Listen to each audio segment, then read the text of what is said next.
वाल्मीकि रामायण में लक्ष्मण के हाथों दुर्जय योद्धा मेघनाद का वध, ये कहानी तो हमें अक्सर सुनने को मिलती है, लेकिन उसके बाद क्या हुआ इसे ना तो वाल्मीकि रामायण में दिखाया गया है और ना ही रामानंद सागर द्वारा प्रसारित रामायण उसके अंदर भी इसे नहीं दिखाया गया।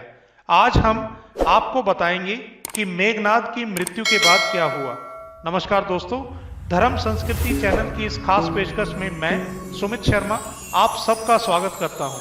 आज हम बात करने वाले हैं दक्षिणी भारत, राजस्थान और हरियाणा के लोकगीत, जिसके अंदर एक कथा प्रचलित है जिसमें श्री राम और सुलोचना के बीच जो सुंदर संवाद हुआ उसके बारे में। सुलोचना वासुकी नाग की पुत्री और लंका के राजा रावण के पुत्र मेघनाद की पत्नी।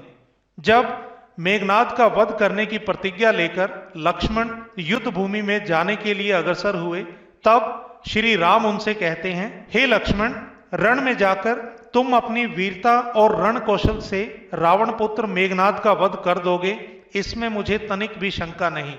किंतु एक बात का विशेष ध्यान रखना कि मेघनाद का मस्तक भूमि पर किसी भी प्रकार ना गिरे, क्योंकि मेघनाद एक नारी व्रत का पालन करने वाला है और उसकी पत्नी परम पतिव्रता है। ऐसी साध्वी के पति का मस्तक अगर पृथ्वी पर पड़ा तो हमारी सारी सेना का विध्वंस हो जाएगा और हमें युद्ध में विजय की आशा त्याग देनी होगी। लक्ष्मण ऐसा सुनकर अपनी सेना लेकर चल दिए।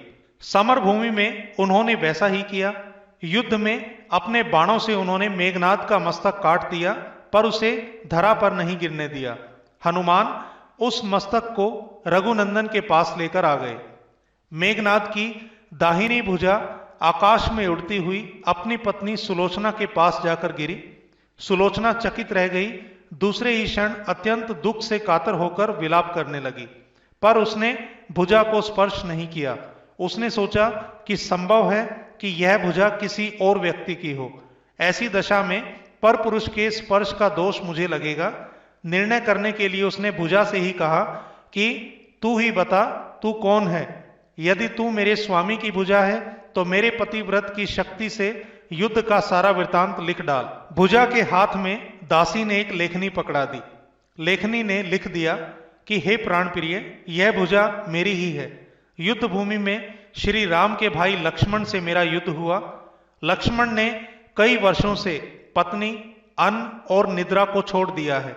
वे परम तेजस्वी और समस्त दैवी गुणों से संपन्न हैं। संग्राम में उनके साथ मेरी एक न चली। अंत में उन्हीं के बाण से विद्ध होकर मेरा प्राणांत हुआ है। मेरा शीश श्री राम के पास रखा है। तो पति की भुजा लिखित पंक्तियां पढ़ने के बाद सुलोचना व्याकुल हो गई। पुत्र वधु के विलाप को सुनकर लंकापति रावण आए और उन्होंने कहा कि शोक न कर पुत्री, प्रातः होते ही सहस्त्रों मस्तक मेरे बाणों से कट कट कर पृथ्वी पर गिरेंगे। मैं रक्त की नदियां बहा दूंगा। करुण चित्कार करती हुई सुलोचना कहती हैं कि इससे मेरा क्या लाभ?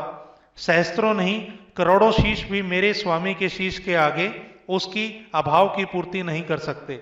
सुलोचना ने निश्चय किया कि मुझे अब सती हो जाना चाहिए, किंतु पति का शव तो रामदल में पड़ा हुआ है, फिर वह कैसे सती हो?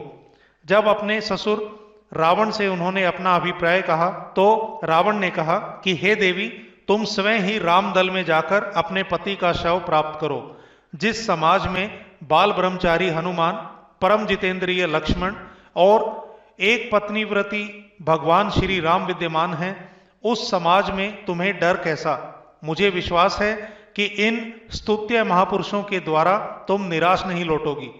सुलोचना के आने का समाचार सुनते ही श्री राम उठ खड़े हुए और स्वयं चलकर सुलोचना के पास आए और बोले कि हे देवी, तुम्हारे पति विश्व के अन्यतम योद्धा और पराक्रमी थे। उनमें बहुत से सद्गुण थे, किंतु विधि का लेख कौन मिटा सकता है? आज तुम्हें इस तरह देखकर मेरे मन में पीड़ा हो रही है।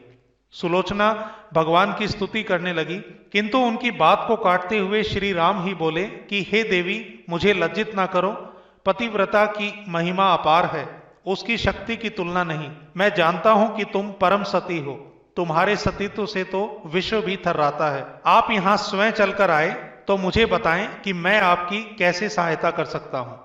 सुलोचना ने अश्रुपूरित नयनों से प्रभु की ओर देखा और कहा कि हे राघवेंद्र, मैं सती होने के लिए अपने पति का मस्तक यहां पर लेने के लिए आई हूं।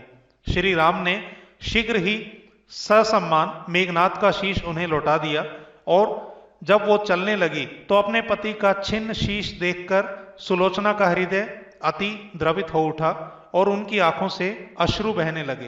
रोते रोते उनके पास खड़े लक्ष्मण की ओर उन्होंने देखा और कहा कि हे सौमित्र, हे सुमित्रा नंदन, तुम भूल कर भी ये गर्व मत करना कि मेघनाद का वध तुमने किया है।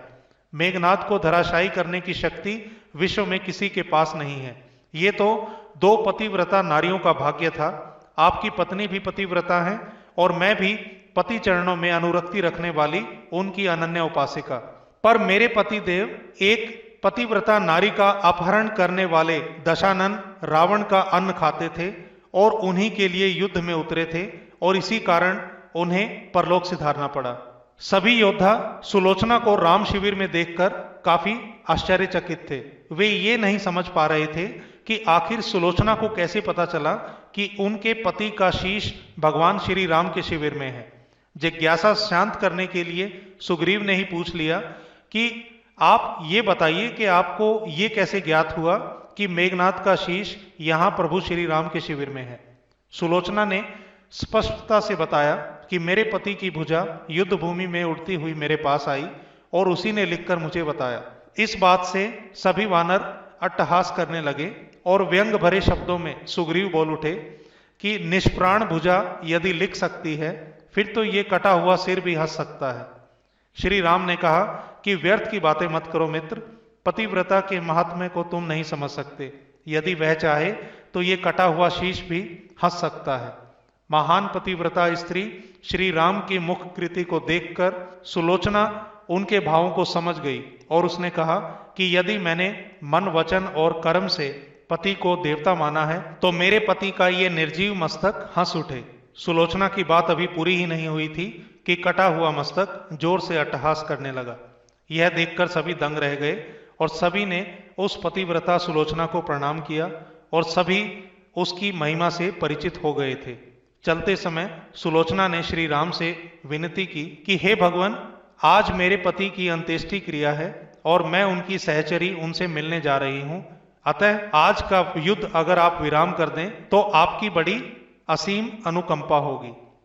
तो श्री राम ने सुलोचना की इस प्रार्थना को स्वीकार कर लिया। सुलोचना पति का सिर लेकर वापस लंका आ गई और लंका में समुद्र के तट पर एक चंदन की चिता तैयार की गई और पति का शीश गोद में लेकर सुलोचना चिता पर बैठ गई और धधकती हुई अग्नि में कुछ ही क्षणों में सती हो गई। तो दोस्तों, ये थी वो कथा जो वाल्मीकि रामायण और रामानंद सागर द्वारा प्रसारित धारावाहिक रामायण उन दोनों में ही नहीं दिखाई गई। आशा करता हूं कि आपको आज का ये प्रकरण पसंद आया होगा। हमारे इस वीडियो को ज़्यादा से ज़्यादा लोगों से शेयर करें और इस चैनल को सब्सक्राइब करें और बेल आइकन को दबाएं ताकि भविष्य में आपको इसी प्रकार के रोचक अपडेट लगातार मिलते रहें। ऐसी ही और भी रोचक जानकारियों के लिए हमारे साथ बने रहिए धर्म संस्कृति चैनल के साथ। नमस्कार, आपका दिन शुभ हो।